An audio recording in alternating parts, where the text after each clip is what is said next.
एक बार के लिए सोचकर देखिए कि अगर हमारा सूर्य अचानक से गायब हो जाए तो क्या होगा।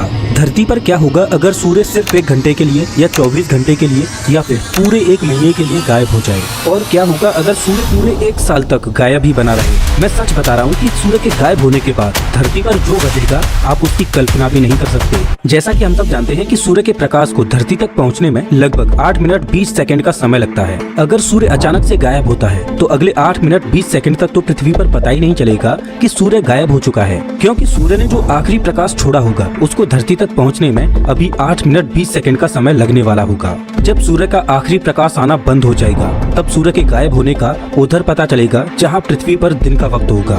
दिन में अचानक ही रात हो जाएगी। थोड़ी देर पहले जो आसमान नीला दिखाई दे रहा था वो अचानक ही काला हो जाएगा, जिसमें टिमटिमाते तारे नजर आने लगेंगे। लोगों को ये तो लगेगा कि आसमान में कुछ तो हुआ है, लेकिन सूर्य ही अचानक अपनी जगह से गायब हो चुका है इसके बारे में लोग तुरंत जान ही नहीं पाएंगे। धरती पर जिस हिस्से में रात होगी वहाँ तो लोगों को बिल्कुल भी अंदाजा नहीं लगने वाला कि सूर्य गायब हो चुका है, क्योंकि वहाँ तो पहले से ही अंधेरा था। लेकिन धरती के रात वाले हिस्से में भी अंधेरा पहले से ज्यादा बढ़ जाएगा, क्योंकि जैसा कि हम जानते हैं कि चंद्रमा की खुद की कोई रोशनी नहीं होती।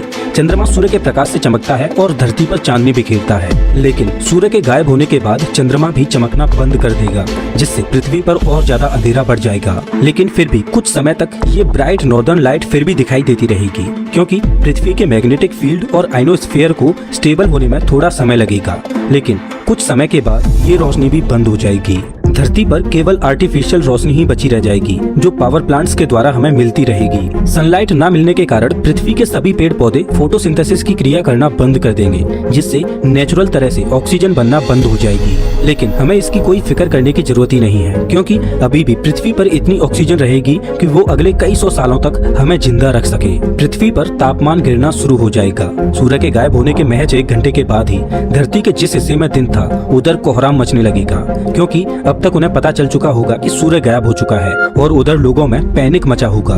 लेकिन जिधर रात थी उधर अभी भी लोग चैन की नींद सो रहे होंगे। लेकिन इतना तो तय है कि सुबह इनके लिए भी नहीं होने वाली। जब ये सुबह उठेंगे और सूर्य इन्हें दिखाई नहीं देगा तब इधर भी पैनिक शुरू हो जाएगा। कम्युनिकेशन पूरी तरह से टूट जाएगा, क्योंकि कम्युनिकेशन के लिए हम सैटेलाइट्स पर निर्भर रहते हैं। अब जैसा कि हम जानते हैं कि सैटेलाइट्स में सोलर पैनल लगे होते हैं, जिससे सैटेलाइट्स एनर्जी लेते हैं। लेकिन सूर्य के गायब होने के बाद ये सोलर पैनल्स किसी भी काम के नहीं रहेंगे और सैटेलाइट्स काम करना बंद कर देंगी, जिससे टीवी ब्रॉडकास्टिंग, मोबाइल कम्युनिकेशन और इंटरनेट इत्यादि बंद पड़ जाएंगे। समय के साथ पृथ्वी ठंडी होती जाएगी, लेकिन धरती की कोर की वजह से धरती फिर भी अंदर से गर्म रहेगी। ऐसे में हम इंसानों को ठंड से बचने के लिए अंडरग्राउंड बने शेल्टर्स में आश्रय लेना होगा। सूर्य को गायब हुए सिर्फ 24 घंटे ही बीतेंगे, लेकिन धरती पर चारों ओर अफरा तफरी मची होगी। लोगों को नहीं पता कि अब ये सिचुएशन कब तक ठीक होगी, इसीलिए लोग खाने पीने के सामान पर टूट पड़ेंगे और कोशिश करेंगे कि वो जितना हो सके उतना सामान अपने साथ ले जा सकें, जिससे उन्हें लंबे समय तक भोजन की कोई दिक्कत ही न हो। लोकल दुकान से लेकर सुपरमार्केट तक सब खाली हो जाएंगे। जगह जगह लूटपाट और क्राइम बढ़ने लगेगा और किसी भी सरकार या अथॉरिटी का इस सिचुएशन पर कोई भी कंट्रोल नहीं रह जाएगा। जिन जगहों पर सोलर प्लांट्स के जरिए पावर मिल रही थी वो तो सूर्य के गायब होते ही तुरंत बंद हो जाएगी। लेकिन अभी भी न्यूक्लियर पावर प्लांट्स और हाइड्रो इलेक्ट्रिक प्लांट्स इत्यादि के द्वारा कुछ जगहों पर पावर मिलती रहेगी। सूर्य के गायब होने के 24 घंटों तक तो पृथ्वी पर मौजूद जीवन पर ज्यादा कुछ प्रभाव नहीं पड़ेगा, लेकिन पहले 24 घंटों में सिर्फ हम इंसान ही ज्यादा प्रभावित होंगे, क्योंकि हम इंसान टेक्नोलॉजी पर ज्यादा निर्भर रहते हैं और बिना इलेक्ट्रिसिटी के हमारी टेक्नोलॉजी किसी काम की नहीं रहेगी। इन 24 घंटों में हम इंसान मानसिक तौर पर बहुत ज्यादा प्रभावित हो चुके होंगे, लेकिन असली कयामत की घड़ी तो अब शुरू होगी, क्योंकि 24 घंटों के बाद पृथ्वी पर महाप्रलय की एक चेन रिएक्शन शुरू हो जाएगी। 24 घंटों के बाद पृथ्वी का टेम्परेचर लगभग 15 डिग्री सेल्सियस रह जाएगा और जैसे जैसे समय आगे गुजरता जाएगा वैसे वैसे टेम्परेचर और ज्यादा कम होता जाएगा। छोटे छोटे इंसेक्ट्स और माइक्रो ऑर्गेनिज्म मरने लगेंगे, लेकिन समुद्री जीवन पर अभी तक इसका ज्यादा प्रभाव नहीं पड़ेगा, क्योंकि ओशियन करंट्स की वजह से समुद्र के पानी को पृथ्वी के तल से हीट मिलती रहेगी। लेकिन सिर्फ 1 हफ्ते के बाद ही धरती पर कहानी पूरी तरह से बदल जाएगी। पृथ्वी का ओवरऑल टेम्परेचर -17 डिग्री सेल्सियस पर पहुंच चुका होगा। अब तक पृथ्वी पर मौजूद झील और नदियां जम चुकी होंगी। समुद्र पर बर्फ की एक मोटी चादर जम चुकी होगी, लेकिन अभी भी समुद्रों में बर्फ की मोटी चादर के नीचे पानी लिक्विड फॉर्म में होगा, क्योंकि उसको पृथ्वी के तल से हीट लगातार मिलती रहेगी, जिससे समुद्री जीवन उसमें आसानी से सरवाइव कर पाएगा। लेकिन ऐसा उन्हीं जगहों पर होगा जहाँ समुद्र की गहराई बहुत ज्यादा होगी। कम गहराई वाली जगहों पर समुद्री जीवन खत्म होने लगेगा। पृथ्वी पर मौजूद जो पेड़ पौधे थे वो अब तक खत्म हो चुके होंगे और शाकाहारी जीवों के लिए भोजन खत्म होता जाएगा, जिससे फूड चेन टूट जाएगी और शाकाहारी जानवर भूख, प्यास और ठंड की वजह से दम तोड़ने लगेंगे। सिर्फ एक हफ्ते में ही पृथ्वी आइस एज में पहुंच चुकी होगी और पूरी पृथ्वी पर बर्फ जम चुकी होगी। अब आप सोच रहे होंगे कि एक हफ्ते में हम इंसानों का क्या होगा, तो आपको बता दूं कि हम इंसान बड़े ही स्मार्ट हैं, इतनी जल्दी कैसे हार मान लेंगे। अभी भी पृथ्वी पर जिन जगहों पर वोल्केनिक एक्टिविटी होती रहती है वहाँ पर टेम्परेचर इतना ज्यादा कम नहीं होगा और वहाँ पानी अभी भी लिक्विड फॉर्म में ही रहेगा। तो इंसान ऐसी जगहों पर जाकर अपने आप को कुछ समय के लिए बचा सकते हैं या अंडरग्राउंड शेल्टर्स में जाकर पनाह ले सकते हैं। लेकिन जाहिर सी बात है कि पृथ्वी पर जनसंख्या इतनी ज्यादा है कि सबका बच पाना बड़ा ही मुश्किल है। तो इन परिस्थितियों में जिनके पास रिसोर्सेज ज्यादा होंगी उनके सर्वाइव करने के चांसेस भी बहुत ज्यादा होंगे और इस एक हफ्ते में पृथ्वी पर पूरी तरह से ब्लैकआउट हो जाएगा, क्योंकि अभी तक जो पावर प्लांट्स काम कर रहे थे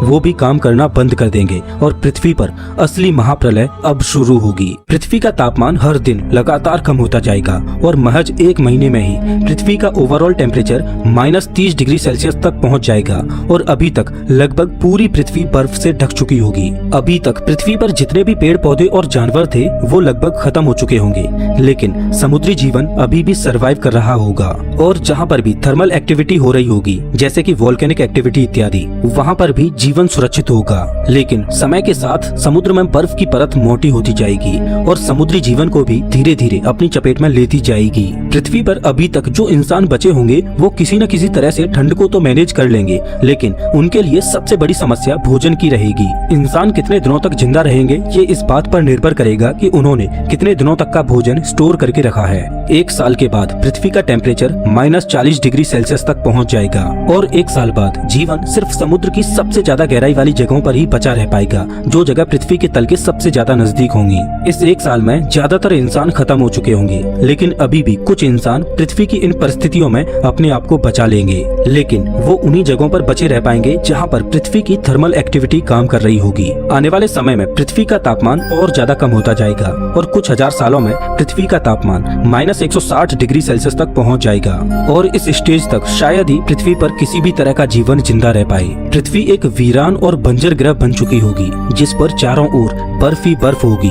सूर्य के गायब होने के बाद पृथ्वी पर क्या होगा ये तो हमने सिर्फ एक पहलू को जाना, लेकिन क्या आपने सोचा है कि सूर्य के गायब होने के बाद अंतरिक्ष में पृथ्वी का क्या होगा? जैसा कि हम जानते हैं कि वो सूर्य ही है जो सोलर सिस्टम में मौजूद सभी प्लैनेट्स को अपनी ग्रेविटी से बांधे हुए है, लेकिन जैसे ही सूर्य गायब होगा तो सूर्य की ग्रेविटी तुरंत खत्म हो जाएगी और सौरमंडल के सभी ग्रह सूर्य की ग्रेविटी से मुक्त हो जाएंगे और अंतरिक्ष में इधर उधर भटकने लगेंगे। चांसेज है कि कुछ प्लैनेट्स आपस में टकरा भी जाएं। अगर पृथ्वी प्लैनेट्स के टकराव से बच भी जाए तो भी पृथ्वी अंतरिक्ष की गहराई में एक लावारिस ग्रह की तरह भटकती रहेगी और पृथ्वी की ग्रेविटी अंतरिक्ष में मौजूद कॉमेट्स और एस्ट्रॉइड्स को अपनी ओर खींचती रहेगी, जिससे पृथ्वी पर कॉमेट्स और एस्ट्रॉइड्स की बारिश होती रहेगी और पृथ्वी को अंतरिक्ष में मौजूद रेडिएशन का भी सामना करना पड़ेगा। तो आप इस बात को तो भूल ही जाइए कि सूर्य के गायब होने के बाद पृथ्वी पर जीवन सरवाइव कर पाएगा। हजारों लाखों सालों तक पृथ्वी अंतरिक्ष में ऐसे ही भटकती रहेगी जब तक कि पृथ्वी किसी सोलर सिस्टम के पास से होकर ना गुजरे। अगर पृथ्वी अपनी यात्रा में हजारों लाखों सालों के बाद किसी तारे के नजदीक से होकर गुजरती है और अगर उस तारे की ग्रेविटी पृथ्वी को अपनी ओर खींचकर अपने ऑर्बिट में फंसा लेती है और बाई चांस पृथ्वी का ऑर्बिट गोल्डीलॉक्स जोन में होता है जहां पानी को लिक्विड फॉर्म में रहने के लिए आइडियल टेम्परेचर रहता है, तो पृथ्वी पर कंडीशंस फिर से बेहतर होने लगेंगी। लेकिन इस पर नए जीवन को पैदा होने में कितना वक्त और लगेगा ये पृथ्वी की परिस्थितियां ही तय करेंगी। दोस्तों, मैं आपको याद दिला दूं कि ये केवल एक फैंटेसी थी। असल जीवन में सूर्य कहीं नहीं जाने वाला। अभी तो हमारे सूर्य और पृथ्वी का भविष्य अरबों सालों तक सुनहरा है। वैज्ञानिकों का मानना है कि अभी से कुछ बिलियन सालों के बाद जब हमारा सूर्य बूढ़ा हो जाएगा तब ये एक रेड जाइंट में तब्दील हो जाएगा और सूर्य का आकार इतना बड़ा हो जाएगा कि ये मरकरी, वीनस और पृथ्वी तक को निकल जाएगा और एक समय ऐसा आएगा जब हमारे सूर्य में एक सुपरनोवा विस्फोट होगा जिसमें हमारे सूर्य का अंत हो जाएगा और पीछे रह जाएगी सूर्य के सेंटर में कूलिंग स्टेलर कोर और सूर्य एक ठंडा व्हाइट ड्वार्फ बन जाएगा और एक्सप्लोजन के बाद जो भी चीजें बची रह जाएंगी वो सभी इस व्हाइट ड्वार्फ के चारों ओर ऑर्बिट कर रही होंगी और हम उम्मीद करेंगे कि उस समय तक मानव प्रजाति पृथ्वी और अपने सोलर सिस्टम को छोड़ किसी दूसरे तारामंडल की ओर पलायन कर चुकी होगी और वहाँ पर एक नई धरती पर नए जीवन की शुरुआत कर चुकी होगी। दोस्तों, मैं आपसे एक सवाल पूछता हूँ कि अगर सूर्य अचानक से गायब हो जाए तो आप क्या करोगे? तो इस वीडियो में बस इतना ही। वैसे आप हमारा ये वीडियो कौन से शहर से देख रहे हो हमें कमेंट करके जरूर बताएं।